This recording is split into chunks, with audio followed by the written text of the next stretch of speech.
In the early morning mist of a small Bulgarian village in 1550, the cool autumn air hangs heavily in the valley. A young boy, no older than 12, stands by his father, tending to the sheep. The sound of bells ringing softly around their necks creates a rhythmic, peaceful melody, a soundtrack to this boy's entire existence. His mother is inside their humble home, preparing breakfast, warm bread and fresh goat's milk, simple comforts that taste like safety and security. This is the world the boy knows, a world that feels eternal, untouched by the violence of the outside world. But then, a thundering sound pierces the quiet. The pounding hooves of horses against cobblestone echo in the valley, and a cold shiver runs down the boy's spine. His father's face goes pale as parchment, and his mother drops the clay pitcher she had been holding. It shatters, filling the room with the noise of something breaking, like the world itself is on the verge of unraveling. The boy watches as his parents exchange a look of fear that he has never seen before. Everyone in the village knows what those hoofbeats mean. The Sultan's collectors have arrived. The boy watches in silence as Ottoman officials dismount from their horses, their silk robes pristine despite the long journey they've made. They carry scrolls and lists, their eyes scanning the gathered villagers with the cold calculation of merchants evaluating livestock. As they approach, the boy's heart races in his chest. He doesn't understand yet, but the moment they stop in front of his family, he feels it. His life is about to change forever. One of the officials points directly at him. His mother collapses to her knees, her desperate pleas lost in the wind, their language unimportant to the officials. The boy's father stands silent, knowing resistance is futile. The decision has already been made. There is no escape. The Sultan's men pull the boy away, his tiny body jerked from his mother's grasp, her cries echoing in his ears. They speak of great honors, of service to the Sultan, of power and glory. But as the cart rolls away from his village, all the boy can hear is the fading sobs of his mother, and he knows, deep down, that he will never see her again. This is the beginning of his new life, one that will take him from the quiet hills of his homeland to the heart of the most powerful empire on earth, where he will become a gum in the Ottoman palace, a boy caught in the deadly games of politics and power. The journey to Istanbul is the boy's first taste of the cruelty that will define his new existence. As he is marched away from his family, he's not alone. Dozens of other boys, taken from villages across the empire, are herded along with him, each bound for the same uncertain fate. The march stretches on for weeks, crossing rugged, unforgiving terrain. The boys are inadequately fed, given only scraps to sustain them, and sleep in the open, exposed to the harsh elements. The nights are long and cold, and there's no comfort, no reprieve. The boy's body aches, his feet raw from the endless walking, but there is no choice but to keep moving. The weak ones, those who fall ill or who can't keep up with the grueling pace, are left behind. The boys see it happen, those who simply give up hope, their bodies abandoned by the roadside. They are left to die, their suffering ignored, as the rest of them march on. The boy learns his first lesson in survival before he even reaches Istanbul. Weakness is death. The strong, the clever, the adaptable, these are the ones who will survive. And as the days pass, the boy's once innocent understanding of the world begins to shift. He learns to keep his eyes lowered and his mouth shut, to fade into the background whenever the guards turn their eyes to him. He watches with silent horror as some boys disappear into the night, either trying to escape or simply unable to endure any longer. Their absence is a constant reminder that in this world, survival is a game of chance. Only the strongest make it to the end. One of the boys walking beside him, a boy who may be around 14, shares a similar fate. His name is Nikos, taken from a Greek fishing village. He whispers to the boy, sharing details of his life before he was captured. But those details soon become irrelevant. Nikos had tried to escape on the third night of the march, but the guards caught him before he made it a mile. They dragged him back to the camp and beat him in front of the others as a warning. His screams echo in the boy's ears long after the sounds fade, the brutal lesson clear. Escape is impossible. Resistance is futile. By the time they reach the outskirts of Istanbul, The boy has already learned to become invisible. He speaks only when spoken to, moves like a shadow, and never makes a sound unless it's required. He has been stripped of everything that once made him a child: his innocence, his hope, and his family. He is no longer the boy who woke up to the sound of sheep bells in the morning mist. He is just another body in the march, another face among the faceless, on his way to an uncertain future. The first glimpse of Istanbul's skyline should be awe-inspiring. The minarets piercing the sky, the massive dome of Hagia Sophia looming in the distance, and the sprawling palace complex that will soon become his prison. But the boy feels nothing. All he feels is a cold, hollow dread, like a stone sinking in his stomach. This magnificent city is not a place of hope, but a symbol of everything he has lost, everything he fears he will become. Upon arrival in Istanbul, the boy and the other survivors are subjected to their first selection. Ottoman officials, sharp-eyed and calculating, begin the process of evaluating the boys to determine their fate. The boy is herded into a long line with the others, all of them subjected to the same rigorous and humiliating examination. The officials move down the line with a clinical detachment, inspecting the boys one by one, not as human beings, but as commodities to be evaluated and sorted. The boy's teeth are examined like a horse's, his height measured with a ruler that feels cold and impersonal.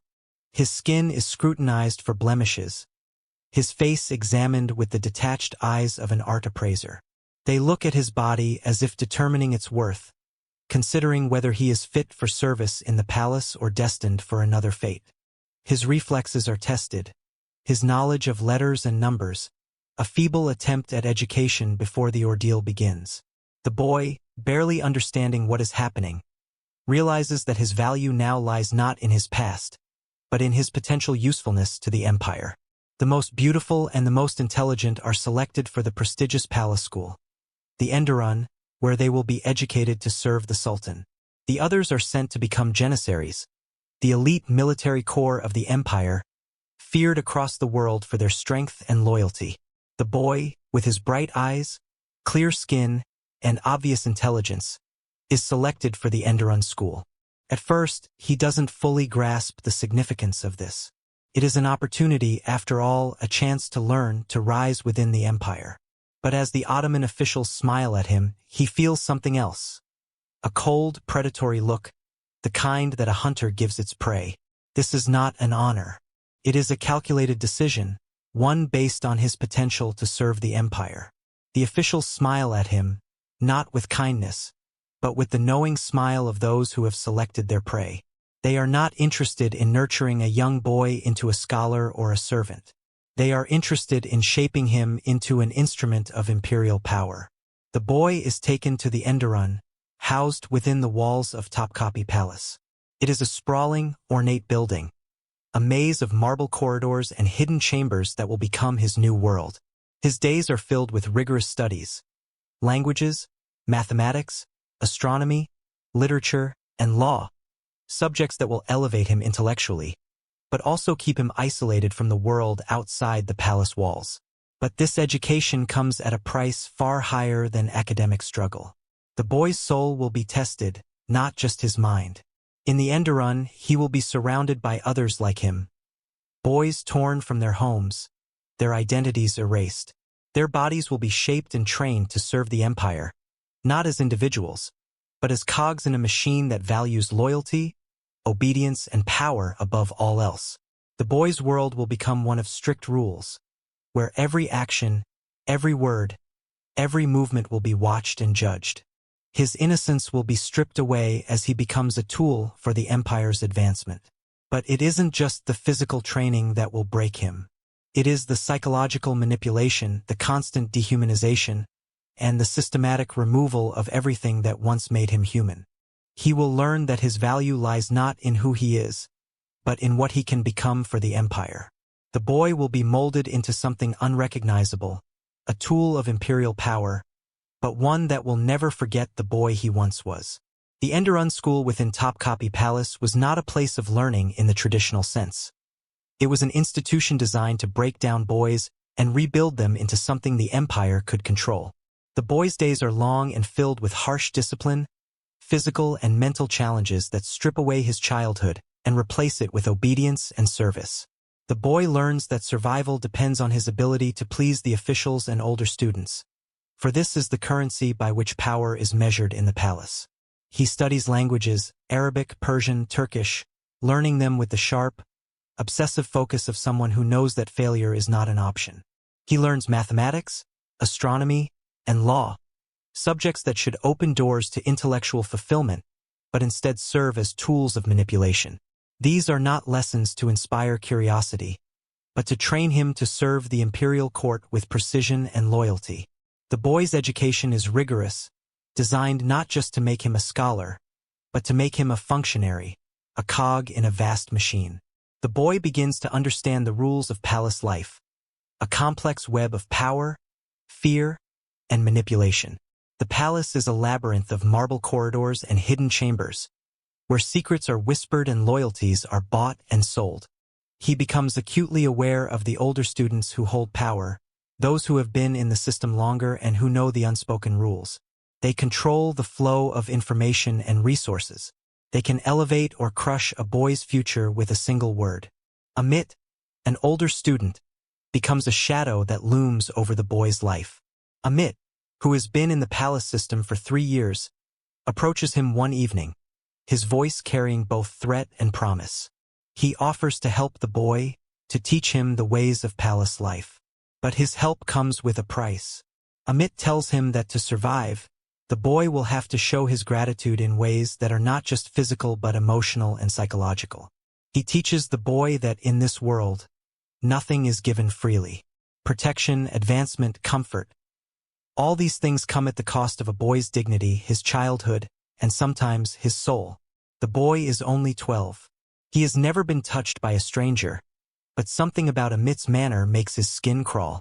The older boy's voice, low and promising, tells him that showing gratitude means doing things no child should ever have to do. The boy faces a choice that no child should ever have to make. To refuse Amit's advances means punishment, isolation, and the loss of any hope for survival in the palace system. To accept means surrendering what little innocence he has left, becoming part of the very system that seeks to exploit and control him. There is no escape, no good choice, only survival.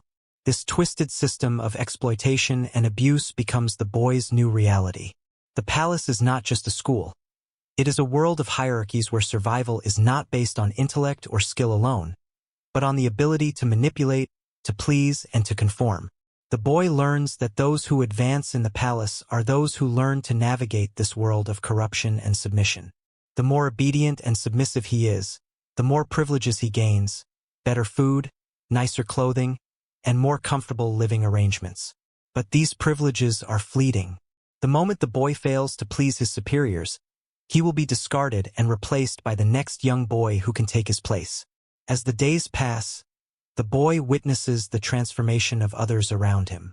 Dmitri, another boy who had been taken from the same region, learns how to smile and flirt with the older students and teachers. Within months, Dmitri has new clothes, better food, and a private tutor. But the boy can see the emptiness in his eyes. Dmitri is no longer the boy he once was. His soul has been compromised, and the boy understands that the same fate awaits him if he is not careful. On the other hand, there's Stefanos, a Greek boy taken from a fishing village. Stefanos refuses to submit, to bend to the demands of the older students. He endures beatings and punishments, but his resistance takes a toll on him. He begins to fade away, losing his will to fight, losing the spark of life that once made him a boy. One day, Stefanos' bed is empty. No one speaks of him again. The boy realizes that he is caught between two worlds. The world of survival, where manipulation and submission are key, and the world of resistance, where the price of defiance is death or destruction. He tries to find a middle ground, learning to submit just enough to stay alive but holding on to some fragment of himself, something untouched by the palace system. But the more he learns, the more he realizes that the palace is designed to break him, to mold him into an instrument of power. There is no middle ground. There is only the choice between becoming a predator or becoming prey. The palace's system is meticulously designed to exploit every aspect of the boys' lives, and the boy begins to understand the true nature of the environment that has become his new world. The palace operates on a complex hierarchy, where power is a constant currency, and loyalty is both a weapon and a shield. Boys who can please their superiors, who can find ways to use their bodies and minds to gain favor, advance in the system. Those who refuse or fail to meet the demands are punished, discarded, or simply disappear. The boy quickly learns the palace's unspoken rules, the quiet and often brutal methods by which survival is ensured. There is no room for weakness here. His success depends on his ability to please those who hold power, whether they are older students, teachers, or palace officials. Each decision, each action is a calculation, a negotiation with survival. There is no room for personal desires or independence. In this world, the body is a tool, and its value is determined by its ability to serve the empire. As the boy navigates this complex web of manipulation and power, he begins to understand that his intellect and beauty are both gifts and burdens. His sharp mind and good looks make him a valuable asset, but they also make him a target. He is constantly reminded that his existence in the palace is not about who he is as a person, but about what he can become for the empire.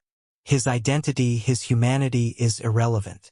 What matters is his potential to serve, to please, and to survive. But it is not just the older students and officials who exploit the boys. It is the system itself that is designed to break them down and rebuild them into instruments of imperial power. The palace's education is intertwined with systematic abuse. It is here that the boy learns that education in the palace is not about cultivating wisdom or understanding. It is about molding a servant, a soldier, or a bureaucrat who will do the bidding of the sultan. The boy's education goes beyond books and subjects. He is taught that his worth is not in his intelligence, but in his usefulness. It is the lessons that are not taught in the classroom that shape him most: how to please, how to obey, how to endure. The boy learns to suppress his emotions, to hide his pain, to become numb to the world around him. He is not allowed to be a child anymore. He is a tool, a piece of machinery in the grand imperial machine. The palace's sexual hierarchy further complicates the boy's understanding of power. Sexual exploitation is not an illicit secret hidden in the dark corners of the palace. It is a fundamental part of the system. The older students, many of whom were once boys like him, use their position to take advantage of the newcomers. It is a twisted hierarchy where dominance is rewarded, and submission is the price of survival. The boy learns that there is no way to escape this reality. To resist is to be destroyed. To accept is to lose what remains of one's soul. As he adapts to life in the palace, the boy begins to see the world around him with new eyes. He understands that the system thrives on fear, manipulation, and dehumanization.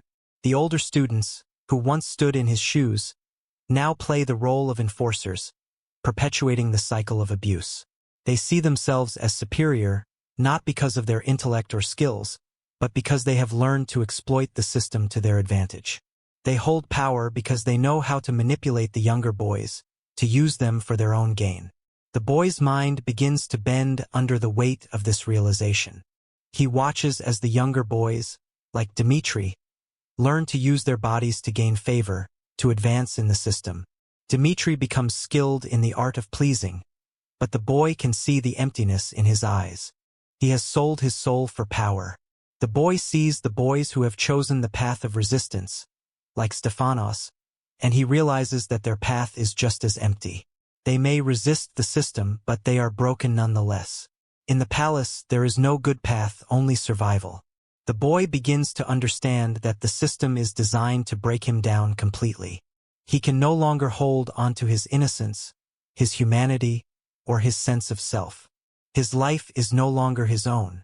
He is a pawn in a game where the rules are rigged against him, where every victory comes at the cost of his soul. As the boy moves further into the heart of the palace, he sees how deeply the system has entrenched itself in the lives of the boys. The older students, who were once like him, now use their power to maintain the hierarchy, to control the flow of resources, and to ensure that the new arrivals stay in line. The palace is a place of constant surveillance, where every action is watched, every word is measured, and every mistake is punished. The boy realizes that the palace is not just a place of education. It is a place of power, a place where survival depends on your ability to conform, to please, and to endure. It is a world where resistance is crushed, where submission is rewarded, and where your humanity is stripped away piece by piece. As the boy settles deeper into his life within the palace, the reality of his existence becomes more apparent. The education that was once promised to him as a path to greatness now feels like a trap, a way to entrench him in the service of the Sultan and the empire. The system is relentless in its pursuit of molding him into an ideal servant, loyal, intelligent, and obedient, but devoid of individuality and personal desire. His past, his family, his origins, everything that once defined him, becomes irrelevant, overshadowed by the need to serve the imperial machine. In the midst of this indoctrination, the boy begins to understand the duality of his existence. He is both a product of the empire's might and a tool that can be discarded at any time. The Enderun School, with its marble corridors, strict rules, and hidden dangers, is designed to create the perfect servant. But it is also a place where one's humanity is constantly under threat. The walls of the palace may be grand, but they are also suffocating, trapping the boy in a life where he must choose between his survival and his soul. The boy's relationship with the older students becomes more complicated. Some, like Amit, are more than willing to help him climb the ladder of the palace hierarchy, but at a price. The price is not just physical submission but the destruction of his moral core. Amit, who once took the boy under his wing, now becomes a constant reminder of the harsh choices that the boy must make. Amit's position in the palace is secure because he has learned to manipulate and exploit the system. He has abandoned any notion of empathy, and he sees the boy's innocence as something to be used for his own gain. But there are moments when the boy is reminded of who he was before the palace. He still holds onto fragments of his past, the memories of his family, of his homeland, of the peaceful life he once knew.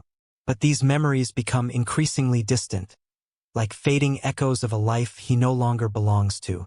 In these quiet moments of reflection, the boy wonders if it is still possible to preserve his humanity within these walls, or if he, too, will one day become like Amit, cold, calculating, and indifferent to the suffering of others. The palace system, with its complex web of manipulation and exploitation, leaves the boy with little room to think for himself. He begins to see the cycle of power more clearly. Those who rise within the palace do so by perpetuating the very system that keeps others trapped. The most powerful officials in the empire, the viziers, the generals, were once boys like him, taken from their homes and transformed into instruments of the Sultan's will. These men, who now wield immense power, have forgotten, or perhaps never knew, that their ascent came at the cost of their innocence and humanity. The boy understands that he must learn to navigate this system if he is to survive. The pressures of this system start to take their toll on the boy's psyche. His mind, once sharp and inquisitive, now becomes more focused on survival than on any sense of moral clarity.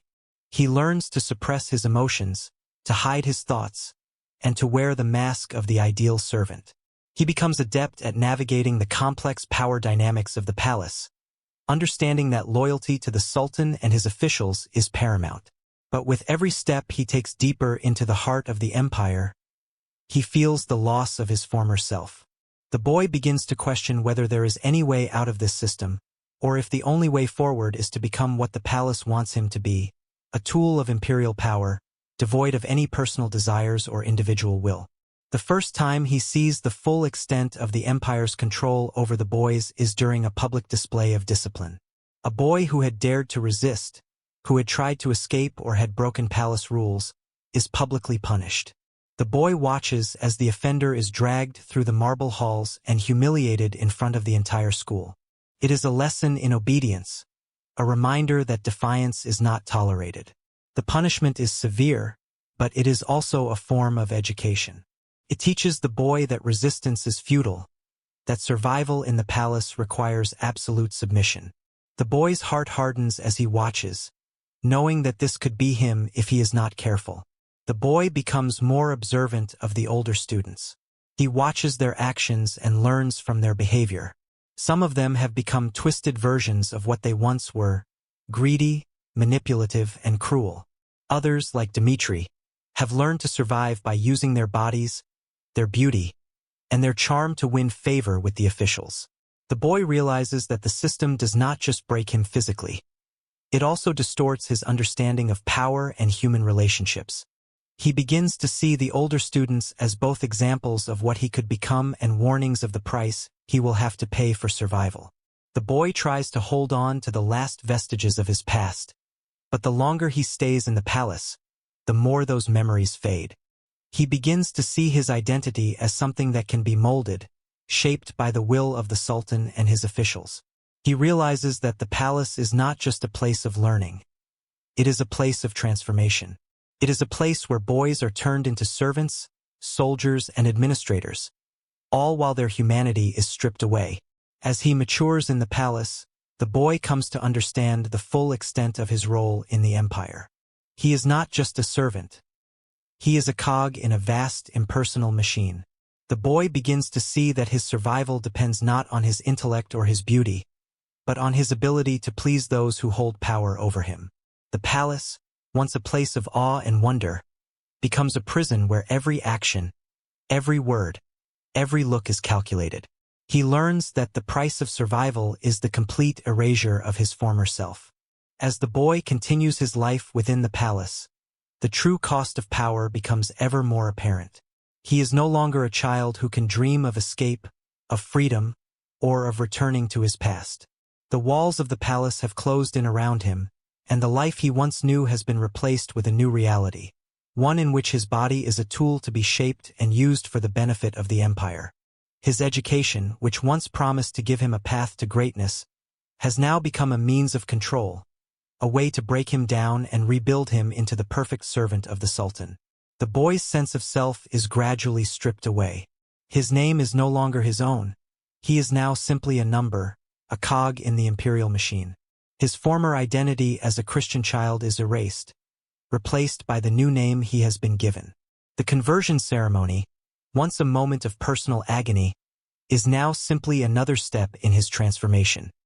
He repeats the words of the ceremony, recites the prayers in Arabic, and submits to the will of the sultan, knowing that resistance is futile. His Christian faith is now a distant memory, something that is no longer allowed to define him. In its place, he is taught the tenets of Islam, the faith that rules the empire. As the boy continues his studies, he realizes that the palace's system is designed to break down any sense of individuality. The education he receives is not just intellectual, it is a form of psychological conditioning. Every lesson, every interaction, is meant to teach him how to be a perfect servant. He learns to be obedient, to follow orders without question, to suppress any desire for personal freedom. He is taught to serve the sultan, to please his superiors, and to endure the trials of palace life without complaint. His personal desires, his memories, and his former identity are all irrelevant. What matters is his ability to survive in the palace system and rise through its ranks. The boy begins to see the older students who have been in the system longer as both models to be emulated and cautionary tales. Some of them have become hardened, calculating, and ruthless. They have learned how to manipulate the system to their advantage, how to use their beauty, intelligence, and charm to gain favor with the officials. The boy observes them closely, learning the subtle art of survival in a world where every interaction is a potential negotiation. He realizes that in this world, loyalty is earned not through virtue but through submission. Yet, the boy is not blind to the cost of this submission. He watches as boys who refuse to comply with the palace's rules are punished, sometimes disappearing without a trace. He knows that the system does not tolerate defiance. The punishment for rebellion is severe, and the consequences of failure are dire. The palace is a place of power, but it is also a place of fear, where every boy is constantly reminded that his survival depends on his ability to please those in power. He begins to understand that those who rise in the palace are those who can please their superiors most effectively, those who can navigate the web of manipulation, abuse, and power with the greatest skill. As the boy matures, he begins to feel the weight of the palace's system bearing down on him. He sees the older students, who once seemed so confident and powerful, as broken shells of their former selves. Many of them have surrendered their humanity in exchange for power. They have learned to manipulate, to deceive, and to exploit others, and in doing so, they have become just as cruel and calculating as those who control the palace. The boy realizes that this is the true price of power, the loss of one's soul. He begins to wonder if it is possible to rise in the system without losing himself, without becoming like the men who control the palace. The boy begins to feel the pull of the system more and more. He is constantly reminded that his survival depends on his ability to please the palace officials. He is forced to make choices that he knows will compromise his moral values. He is taught that in order to succeed, he must become a part of the system, that his survival depends on his ability to conform to the palace's expectations. But as he navigates this world, he begins to lose himself. His dreams of freedom, of returning to his family, become distant memories, replaced by the harsh reality of his life in the palace. The boy is no longer the child he once was. He is becoming something else, a tool, an instrument of the empire. But even as he becomes more deeply entrenched in the system, the boy cannot help but long for the life he left behind. He remembers his family, his home, the simple days spent in the countryside. He remembers the freedom he once had, the joy of playing with his friends, of being a child. He wonders if he will ever be able to reclaim those memories, or if they will fade completely as he becomes more entrenched in the palace's world. The palace, with its marble corridors and glittering officials, is not the world he was meant to inhabit. Yet it is the world he must now navigate if he hopes to survive. As the boy matures, the challenges he faces become more difficult.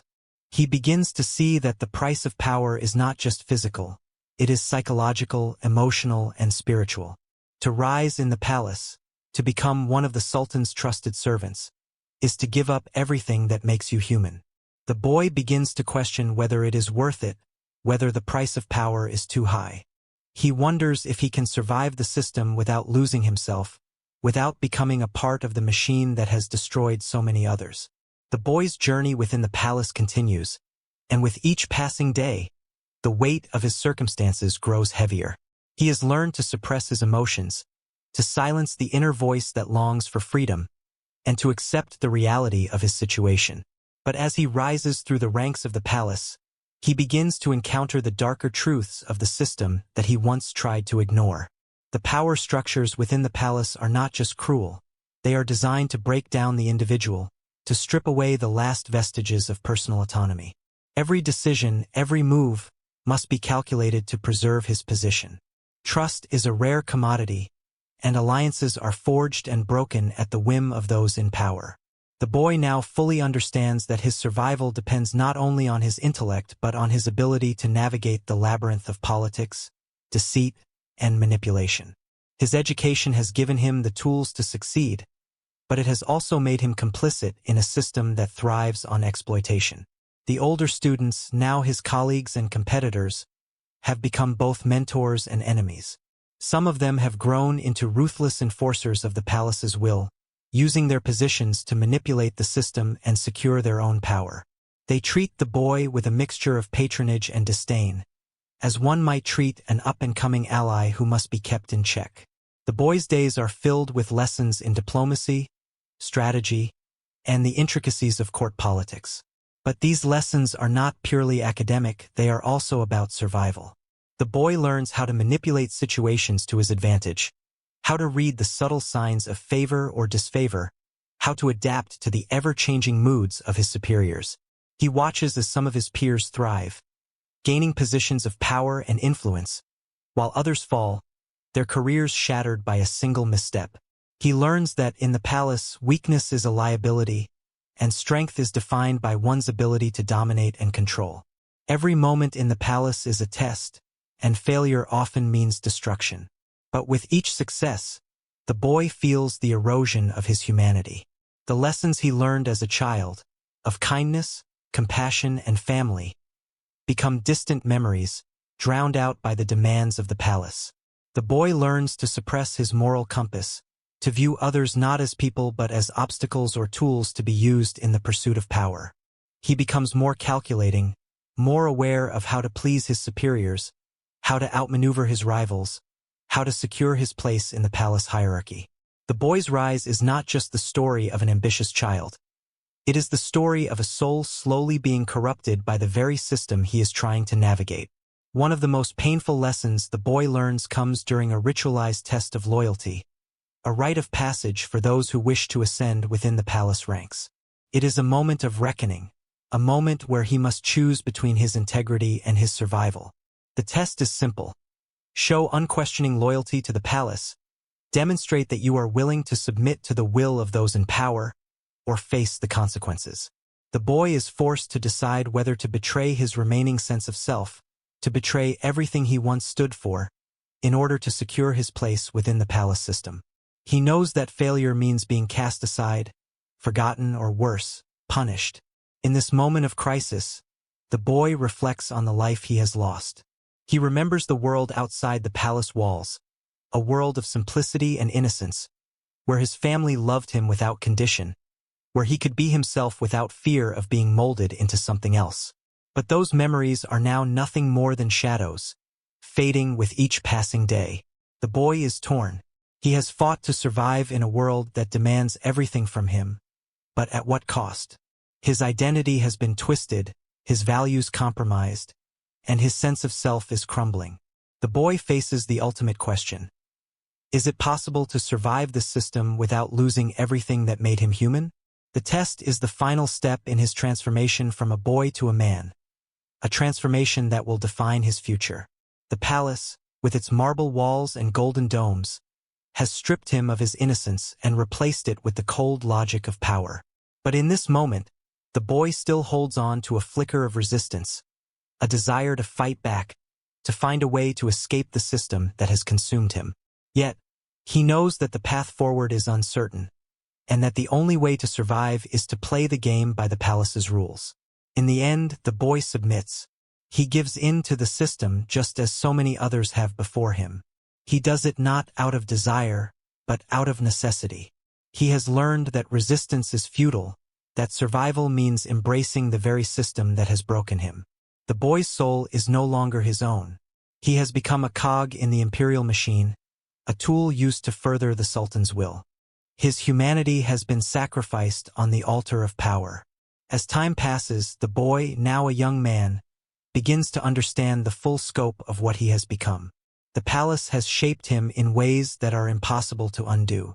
He has learned the intricacies of power, manipulation, and survival, but at what cost?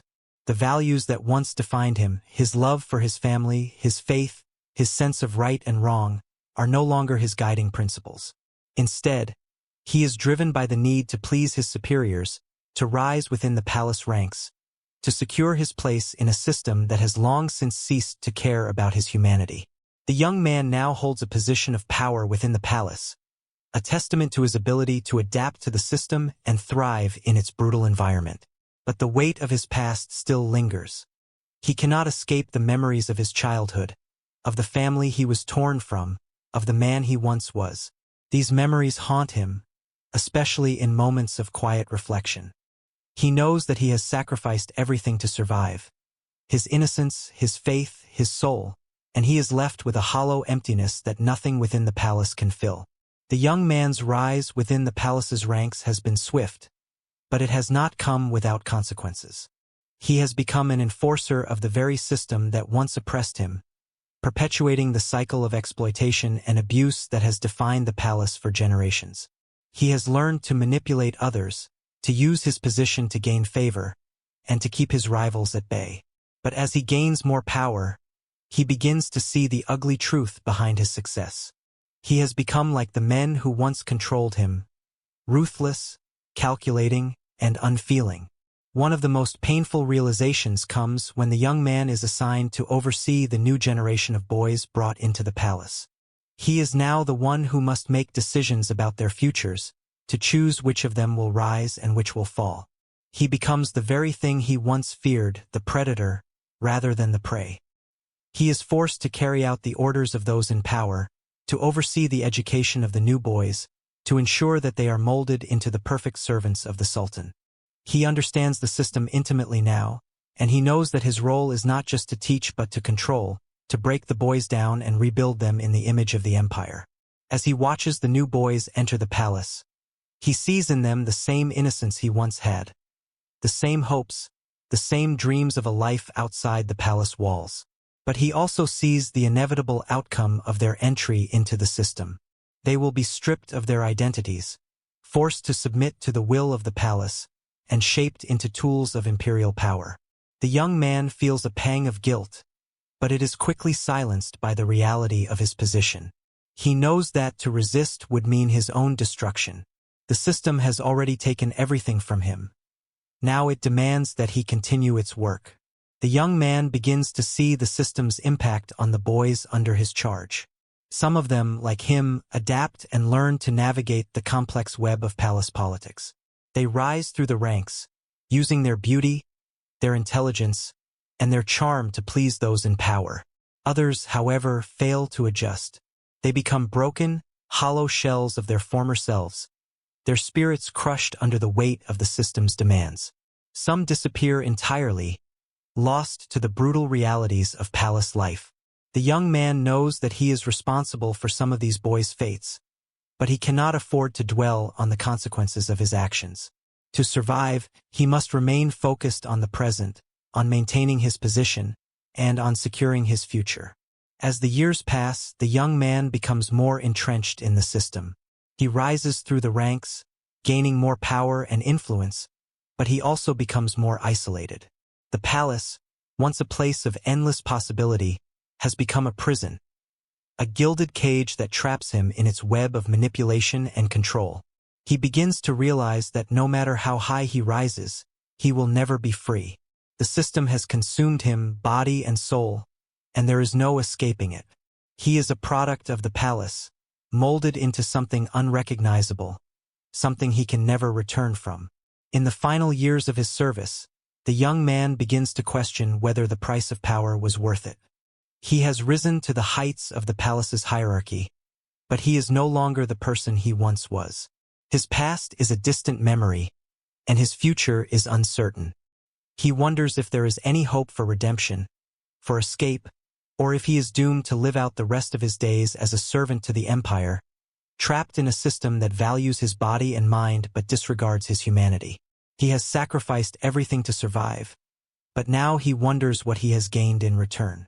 As the years pass within the palace walls, the young man, now an older and more hardened individual, begins to feel the weight of his choices pressing down on him. The system that once seemed like a ladder to power has become a prison of his own making.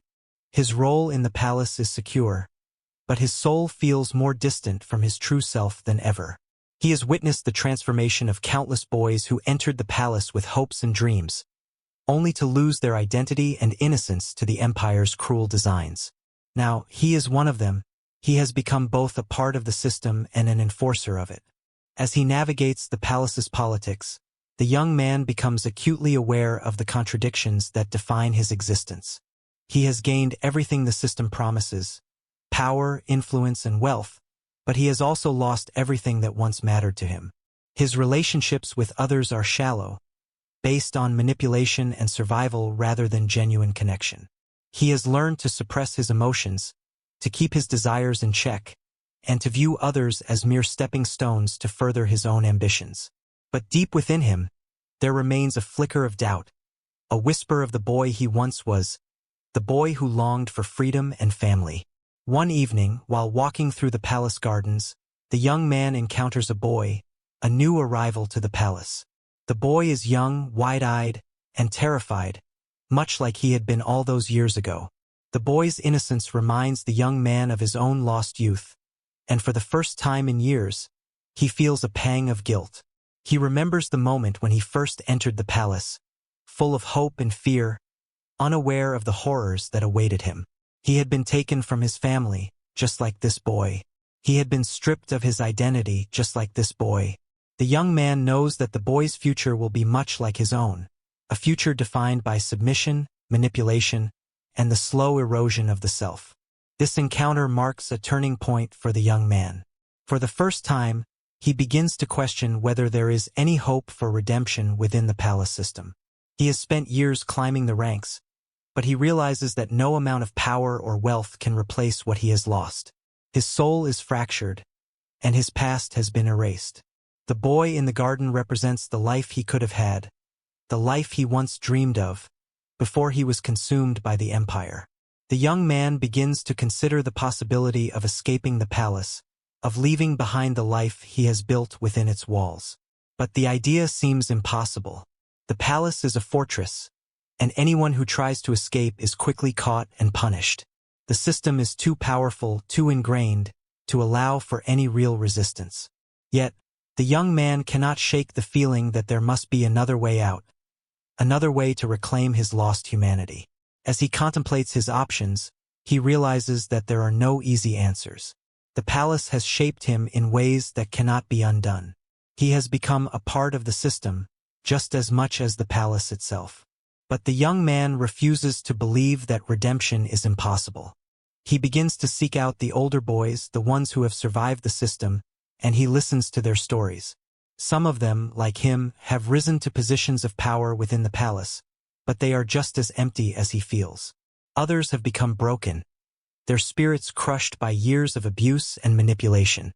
They are hollow shells of the boys they once were, and their eyes reflect the same emptiness that haunts his own soul. The young man begins to understand the true cost of the palace system, the psychological toll it takes on those who are caught within its web.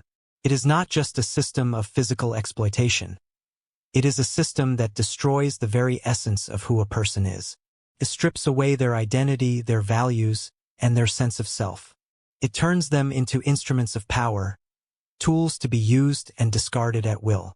But the young man also realizes that the system is not invincible.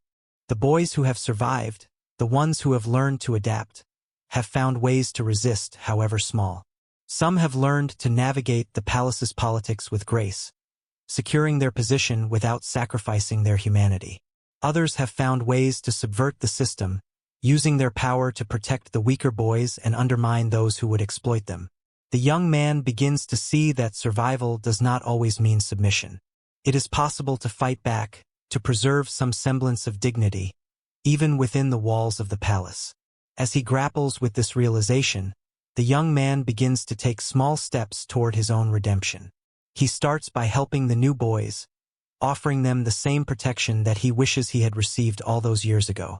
He speaks to them in hushed tones, sharing the lessons he has learned about survival within the palace.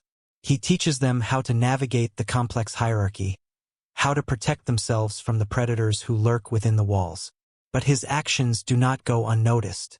The palace officials, ever watchful, begin to grow suspicious of the young man's increasing empathy for the new arrivals. They see his growing influence over the younger boys as a threat to their authority. The young man knows that he must tread carefully. He cannot afford to draw attention to himself, but he also knows that he cannot continue to serve the system that has broken him. The boy's journey within the palace has come full circle. He has learned the true cost of power and survival. He has become a man, but he is no longer the person he once was. His soul has been corrupted by the palace, but he still holds on to the hope that there is a way to reclaim his humanity. As he continues to navigate the dangers of the palace, he knows that the path ahead is fraught with uncertainty. But he also knows that he has the power to shape his own fate, to choose his own path, even in the face of overwhelming odds.